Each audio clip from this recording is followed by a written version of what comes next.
Hi mga kabeshi, ako magaganda na katulad ko. Char! So, sobrang nakikrave ako ng Asian food mga kabeshi, kaya nagpunta kami ni Habi nakaraan sa isa naming paboritong Asian restaurants here in Alabama, Viet House Restaurant. So, ito pala yung mga in-order namin mga kabeshi, fried dumplings, wonton soup, hot and sour soup, barbecue char siu clay. Tapos mayroon din kaming spicy grilled pork plate. So, let's eat mga kabeshi wak. Okay, let's start with the fried dumplings. They were good naman mga kabeshi wak, but the dipping sauce wasn't really for me. I think it was a sweet and sour sauce. So, personally, I prefer soy sauce with suka or vinegar.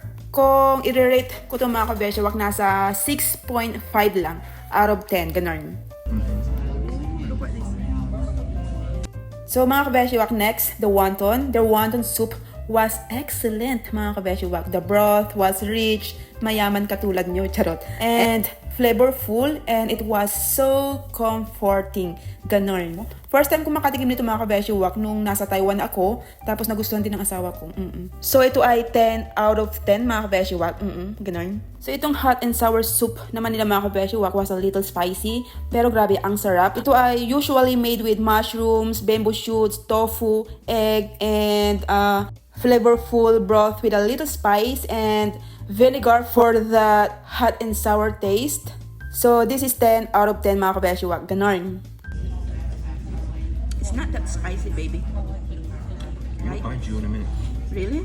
So itong barbecue char siu clay naman nila was good, but not outstanding for me mga kabeshiwak. Hindi ko alam, parang medyo iba yung flavor niya this time. Nakakain na rin kami dito before at naalala ko na umorder ako noon na walang rice at nagustuhan ko yung lasa niya dati. Pero this time, bibigyan ko siya ng 7 out of 10, ganun. Pero yung asawa ko nagustuhan niya.